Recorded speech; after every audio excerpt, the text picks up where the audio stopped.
Hey everyone, welcome in to another daily editorial here on the KE Report. In this daily editorial, we are getting an update from Eloro Resources, traded on the TSX Venture Exchange under the symbol ELO, and on the OTCQX under the symbol ELRRF. I'm chatting with Quinton Hennigh, technical advisor over at Eloro. Now, Quinton, let's follow up on drill results that were released yesterday. 3 holes that were released, both surface and underground holes at this Iska Iska project. Now, I do want to outline the fact that the market really did sell off or sell the shares down after these results, but it is bouncing again today. So recovering some of those losses. And one thing to consider is just how much the stock has run through this year and even at the tail end of last year.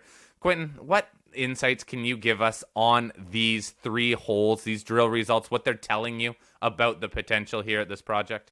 Sure thing. I'll talk about these 3 holes, but I'll also talk about the other holes that we have either drilled or in progress at the moment. Okay, so the 3 holes that were discussed in the news release yesterday, 2 of them were actually drilled from underground. As people know, we have some adits. They're dug by artisanal miners. Basically, they're tunnels that go into the mountain. And so we've drilled some of our holes from underground. We've actually put a drill in there and collared the holes and drill cuddies underground and tested some of these targets. The 2 holes, 16 and 17, that were discussed in the news release were drilled from the same drill cuddy as hole 15, which was announced about, I think, 4 weeks ago. The interesting thing is both 16 and 17 kind of graze or go past the southeast side of the Santa Barbara pipe, yet they still hit significant intervals of mineralization. Both holes, as people can look at the news release, hit long runs, in tens of meters, even 200 meters, I believe, in one, of very good silver polymetallic mineralization. That's a very, very encouraging sign. We did not, encounter a lot of breccia in these holes because they were basically out in the margin, but nonetheless, we're confirming that the halo around the pipe is also mineralized. So that's the most important takeaway there. The other hole that was discussed was the first surface hole that was drilled. It was basically drilled from the surface up at the top of the Santa Barbara pipe in a southward direction. I think the angle was minus 45 degrees. And again, it hit a long interval, I think 30-odd meters of silver polymetallic mineralization in a very elevated position within the pipe, basically up near the surface. Again, very encouraging. Now, hole 2 is the one I want to address. Hole 2 was drilled from the same drill pad, basically same azimuth, so southward, as hole 1, but it was at a steeper angle. It was about minus 60, I believe. And it went down through the Santa Barbara pipe. It hit the wall of the pipe. It went through the wall for a ways, and then it went into the adjoining breccia pipe. It really just tested the extreme northeast part of the central breccia pipe, which lies to the southwest from the Santa Barbara pipe. Okay, now what's very interesting about this hole is it like hole 1, which was drilled from surface. This one saw the similar mineralization in the top part of the hole, but as it went down, we saw that the chemistry started to shift in this hole and becomes tin dominant down towards the bottom. In fact, it looks, chemically, it looks very much like a tin porphyry, and that's what we're dealing with here. I mean, we talk about the silver and polymetallic nature of this. What is it? These are really tin porphyries that have a lot of other metals associated with them. Okay, Potosi, the famous district about 150 kilometers north of us, is a tin silver district. Okay, it's very important for people to understand that. In fact, all of the deposits in this region, the major deposits of this nature, are all tin porphyries. All right, so we basically found a new major system. The breccia pipe hosted stuff is kind of a new twist. They don't necessarily see that preserved in a lot of these other deposits.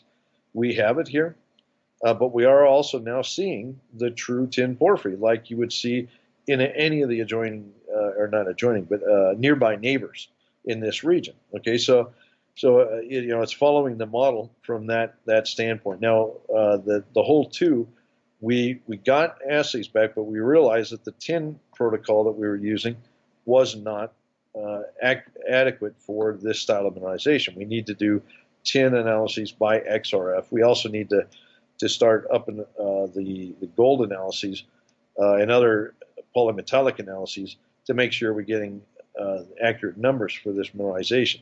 Now the lab is kind of gimping along at the moment because of COVID. They've had to reduce staff and they've lost a lot of their oxygen and argon supplies and stuff, which they need for processing stuff. But they will get the XRF numbers out to us along with the gold's polymetallics. What we do know is that the hole towards the bottom was starting to see considerable tin, gold, silver, and the lead and zinc start diminishing very quickly. Lead and zinc were up around the 2% call it range, up high in all of the drilling that we've done to date. You can look back at news releases and see those numbers. But what we're seeing is that's evolving as we go down, and now we're seeing tin become perhaps the predominant value driver of this mineralization. And bear in mind, tin is doing phenomenal these days. Very, very, I could go on do a whole show on tin, but because I happen to do a lot of my initial studies in the field of tin.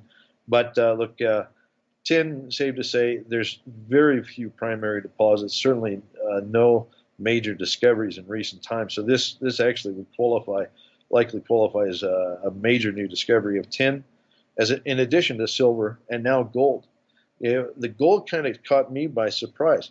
We're seeing kind of the rumblings of 0.x gram gold in this porphyry style mineralization. Right now, I thought, that's funny because Potosi really doesn't have much gold. So I talked with Osvaldo, our Bolivian geologist, and he said, no, the other porphyries in this region, this is the southern end of the Bolivian belt, they do carry gold. Okay, so that was news to me. To be frank, I did not know that. So now I'm thinking, this is not a bad outcome here. We've got tin, we got a tin, gold, silver porphyry emerging, and it probably has other metals too, like indium and so forth. But this is a really exciting outcome, and it's not that it was unexpected. I think that we didn't expect to hit it at this level. I was thinking it would be a bit deeper, maybe 800 meters, a kilometer down or something. It turns out it's maybe about 500 meters down, something like that. Now we're starting to see it.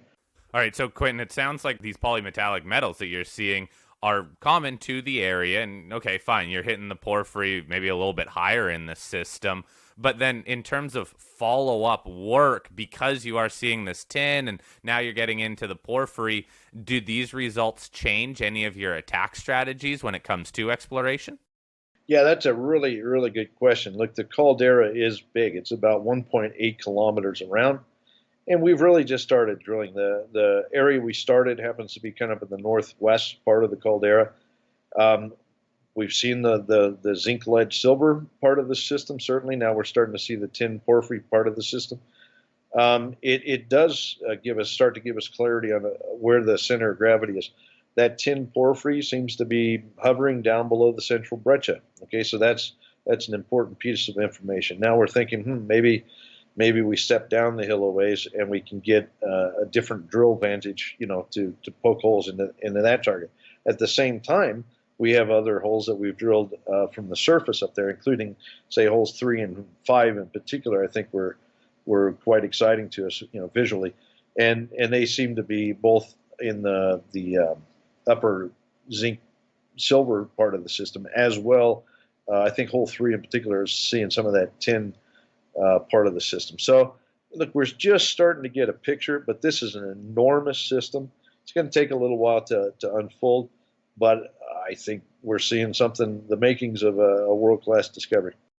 So then in terms of future news flow, I realize that these results, fine, you can maybe shift some of the drill plans or at least get down a bit deeper to test out this porphyry. What can people expect then in the near term for catalysts?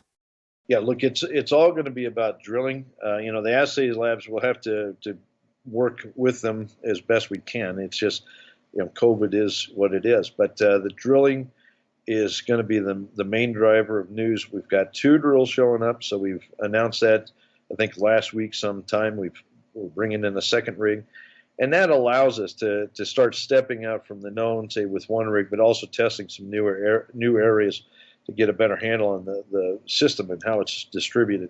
I think the news will be driven by the drill bit. The other thing we're trying to do here is better educate people about this style of deposit. This is somewhat unique in the junior space, especially recently. I mean, Bolivia is, in itself isn't all that well known, but these tin porphyry type systems, tin silver porphyries like Potosi, are not all that familiar to investors. So we're going to put some information together and try to really keep people informed about how this unfolds and how to interpret what we're seeing. Okay. Quinton, we're going to wrap it up here, but if anybody has any follow-up questions, please email me, fleck@kereport.com. I will get those addressed for you. I know there's a lot to take in terms of some of this different mineralization that the company is hitting, but it does sound in line with some of the other assets in the area. So more drilling on tap and more results coming our way. Quinton, I appreciate your time today. Thank you. Thank you, Cory.